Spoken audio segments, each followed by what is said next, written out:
So, I think we need, because everybody's soul came here to be free, what we get to ask ourselves again and again and again in our life is, what's most important to me right now on my journey? When you're 10 years old, what's important to you is like, I gotta have a turtle. If I don't get a turtle, or I've gotta have a skateboard. Everybody else has a skateboard, And when you're 20, what's important to you is very different. Oh my God, I gotta get a relationship, or I gotta get a job, or when you're 30, I gotta get out of this relationship,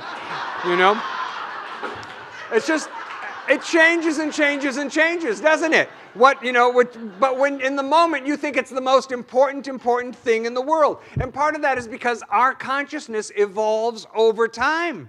And so the other end of the spectrum is, and what do you want to stay away from more than anything? What do you not want to have as part of your life experience? So over here is what's really, really important to me, and over here is what I do not want to have in my life at all. And pretty much where most of us are is somewhere in between, is where we stand.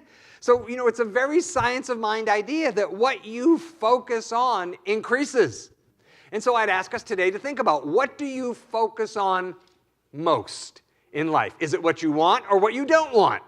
Because that's what's coming into your life experience. And so, it may be that there are some of us who focus on things that we didn't even choose, that somebody chose for us, or somebody told us this is what we should focus on, or this is what we should want.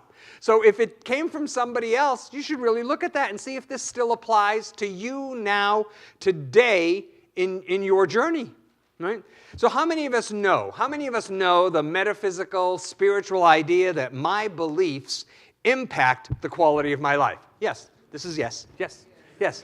Right? Absolutely. We get that. So, is your belief based on external, outward appearances, external phenomenon, or is it based on the spiritual truth of God, spiritual truth that's revealed in God's promises? In the Bible there are over 7,000 promises from God. Isn't that amazing?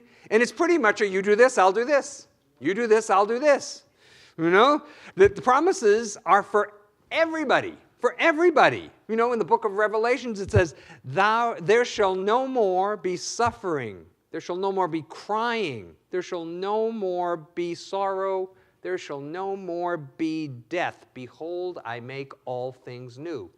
So that's a promise, right? That I have to focus on that principle, power, and presence within me, because out of focusing on that relationship with that presence within me, all things can be made new.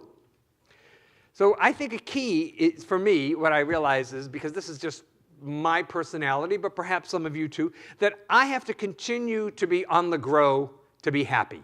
The way I like to say it is, I'd rather be green and growing rather than ripe and rotten. And so I just like a course of study and a course of growth and a course of direction in my life.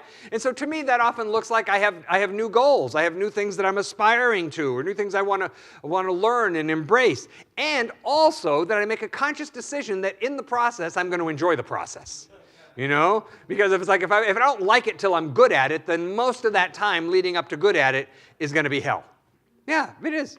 So, here's a consciousness building exercise for us. That since God already says yes, right? God says yes. God says yes to your greater good, to you having love, to you being abundant and prosperous, to you being creatively expressed. God says yes. You don't have to convince God.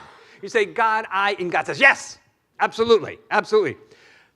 How would it be, though, if it were already so for you? Right? Since God has said yes, how would it be? How would you feel? How would you talk about yourself? How would you think about yourself if your greater good were already manifest, right? If it were already so, what kind of things would you be saying to yourself? How would you feel if it were already so? When you looked in the mirror, what would you say to yourself? How would you act? How would you dress? How would you be? Right? In metaphysics, this is an interesting thing. If you believe it's true, it is. And if you believe it's not, it is. Right? Because it's done unto you as you believe. So it's like the universe says, well, whatever you choose to believe, you're right. I'm a no good piece of... The universe says, you're right. I am loved, loving, and lovable. The universe says, you're right. I'll never amount to anything. The universe says, you're right. I'm the best there is. The universe says, you're right. Right? So whatever you believe, it's true. Or don't believe. It's up to you.